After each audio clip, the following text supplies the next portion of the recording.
Hey guys, how's it going? Hope you're doing well. My name is Crown, and today I'm going to read you some very interesting stories that I hope that you're gonna love. And now, without further ado, let's go!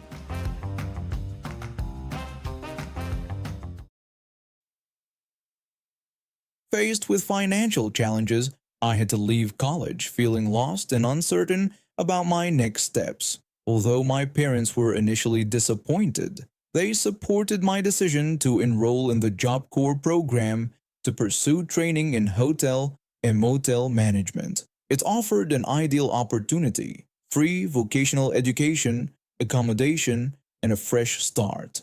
The program was exactly what I needed. While most students kept to themselves, I've always been the type to connect with my teachers. It's just who I am. I still keep in touch with my elementary school teachers on social media, but my hotel management instructor, she was different. She became more than just a teacher. She became a mentor and friend.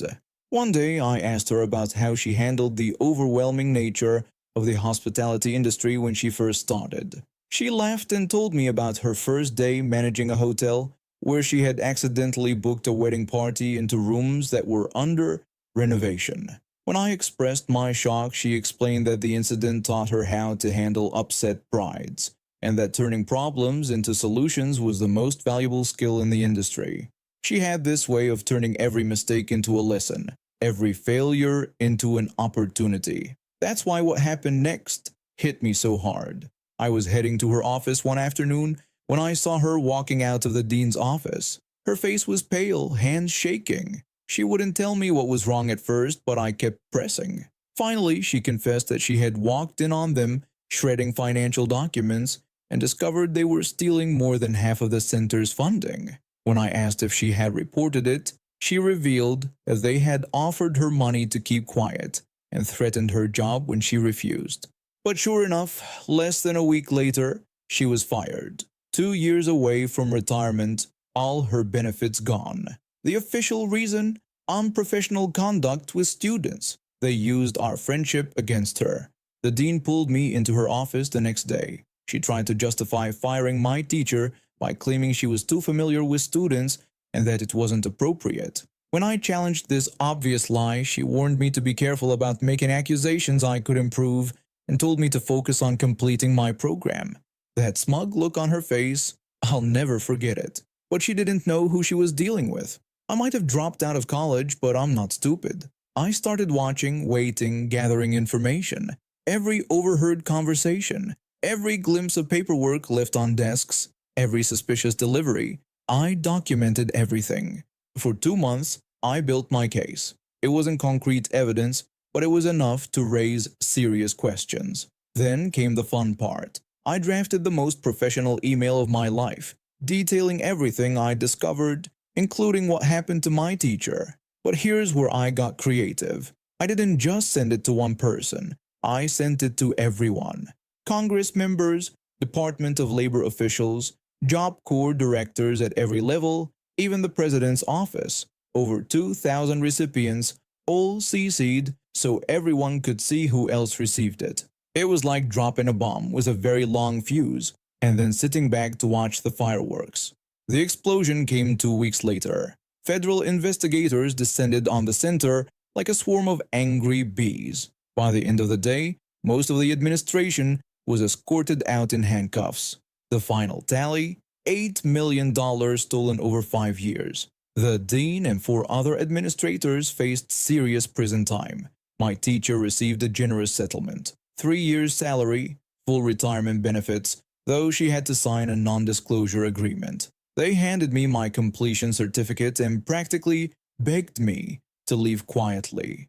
The last time I saw the dean, she was being led to a police car. I couldn't resist reminding her of her own words about being careful with accusations you can't prove. She couldn't even look me in the eye. I still work in hotel management today, and yes, I still keep in touch with my teacher. She's enjoying a comfortable retirement now, and sometimes we laugh about how her worst professional moment turned into the biggest victory of my career.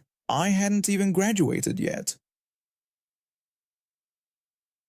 A bit of backstory. I live with my mom and younger brother. My brother's got some learning difficulties. so most household decisions fall to me and my mom. About 2 years ago, we were struggling with high rent, and I absolutely hated my school district. After bringing this up to my mom, we found a more affordable place in a better area. Everything seemed perfect at first. That lasted exactly 1 week before our nightmare neighbor showed up. This guy, let's call him the jerk, had this habit of parking in our designated spot. Now, this might not sound like a huge deal to some people, but the nearest alternative parking was 3 blocks away. My mom works long hours, and coming home to find her spot taken meant a long walk in whatever weather we had that day.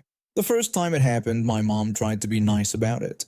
She politely approached him and explained that it was our assigned parking space. The jerk just scoffed and told her he didn't see her name on it. When my mom pointed out that the lease clearly stated the spot belonged to our unit, he rudely dismissed her and told her to park somewhere else. This became a regular thing. Not just him, but his friends would park there too.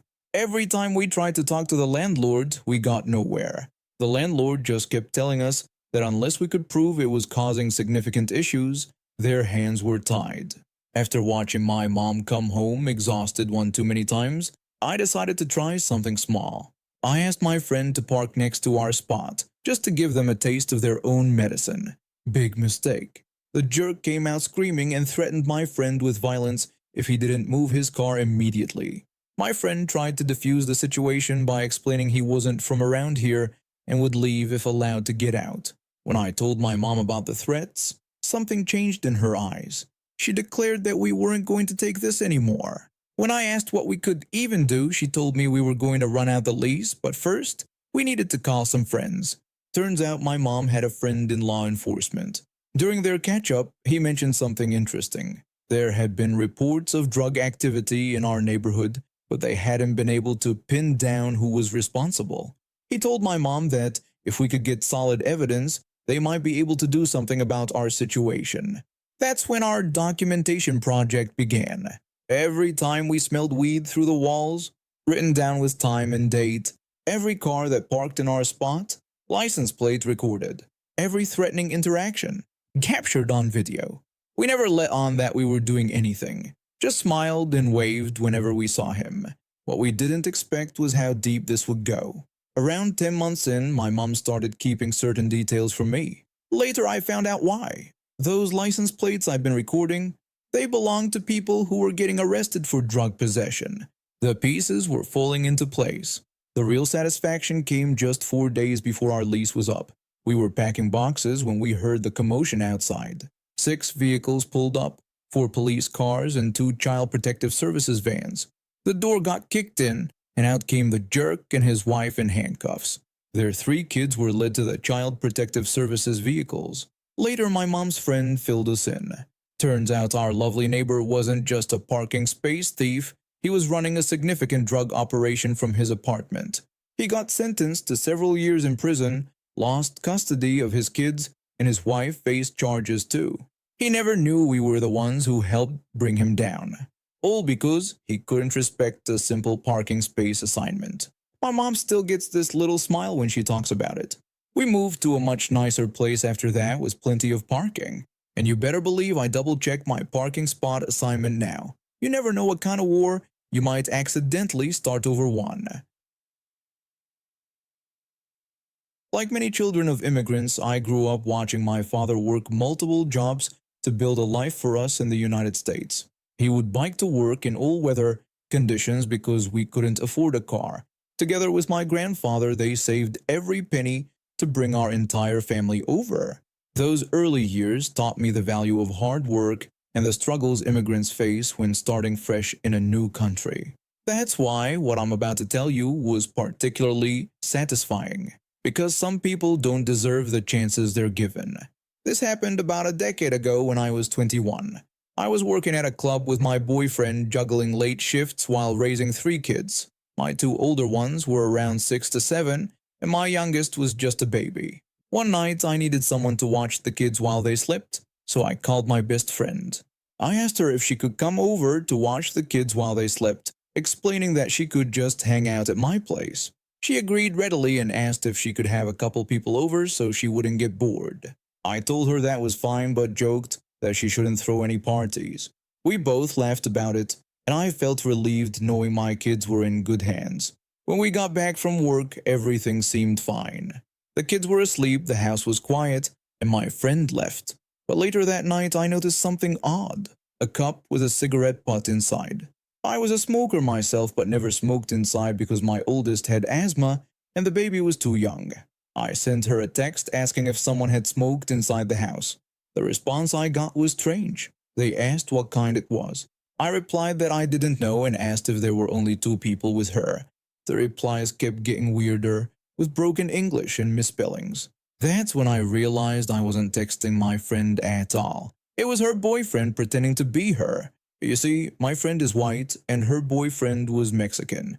He was trying to trick me into revealing who had been at my house with her. I'd never liked him.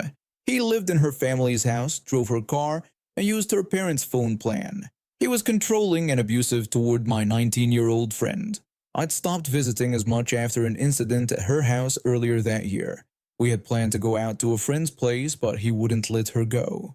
When she insisted, he actually woke up her father in the middle of the night, trying to get him to make her stay home. The disrespect of waking her dad when he was living under their roof rent-free made my blood boil. Back to those texts. Once I knew it was him, I messaged back saying I knew it was him and to stop pretending to be her. He responded with a threat saying he was coming over to shoot up my house with my kids inside. I replied by threatening to have him deported.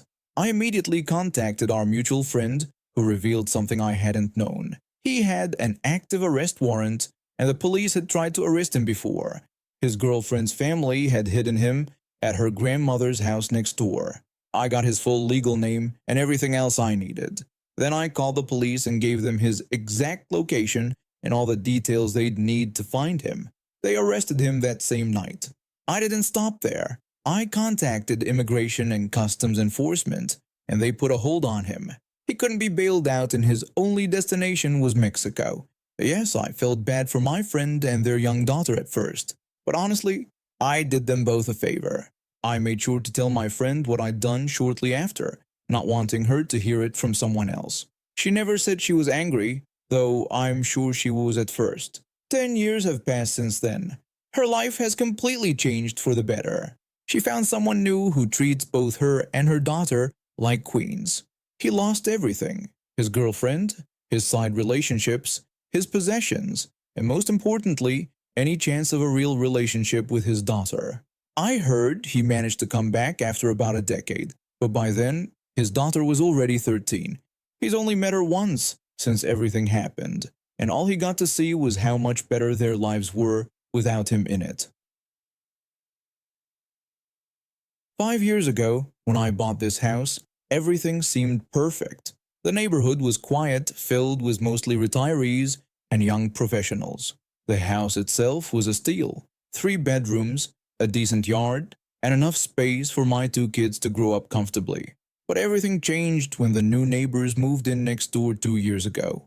From day one, they were trouble. The couple looked normal enough during the house viewing. Mid-30s, 2 small children, seemingly put together. The real estate agent probably didn't know about their drinking problem, or maybe they did and just wanted to close the sale quickly. Either way, within a week of moving in, the nightmare began. It started with weekend parties that would stretch into the early morning hours. Then it became weekday drinking sessions. Soon enough, their front yard became a stage for their drunken drama. My children, aged 8 and 10, couldn't play outside anymore because of the constant stream of obscenities and flying beer bottles. I tried everything: talking to them when they were sober, rare; calling the homeowners association, useless; and even attempting mediation through our community center. Nothing worked. The police had been called numerous times, but they would always clean up their act just long enough for the patrol car to drive away. Last night was the final straw. I've been down with the flu for 3 days, feeling like death warmed over. My kids were at their father's place for the week, thank God. Around 9:30 p.m., just as I was trying to get some rest, it started. I silently pleaded for just one night of peace, but the universe had other plans. Their shouting match was in full swing. and from what I could hear through my open window, they were arguing about a missing pack of cigarettes. The wife was screaming at her husband, accusing him of hiding the cigarettes and then blaming her. He fired back, saying she was the one who couldn't keep track of anything after 6 beers. Then came the sound of something shattering on the street. I dragged myself out of bed to close my window, the cool rain air making me shiver. The light from my bedside lamp must have caught their attention because suddenly I was their new target. Karen noticed me and started taunting me, mockingly asking if I was enjoying their show. I tried to ignore her, focusing on closing my heavy window. My arms felt like lead from the flu. She continued her harassment, asking if my security cameras weren't working and suggesting I record them or call the police if I wanted to see a real show. That's when I remembered my internet was down, which meant my security system was offline. But her taunting gave me an idea. I grabbed my old phone, propped it up on the windowsill, and started recording while I called the police with my current phone. When the dispatcher answered, I explained about the domestic disturbance. I gave them the address and stayed on the line, describing everything I could see.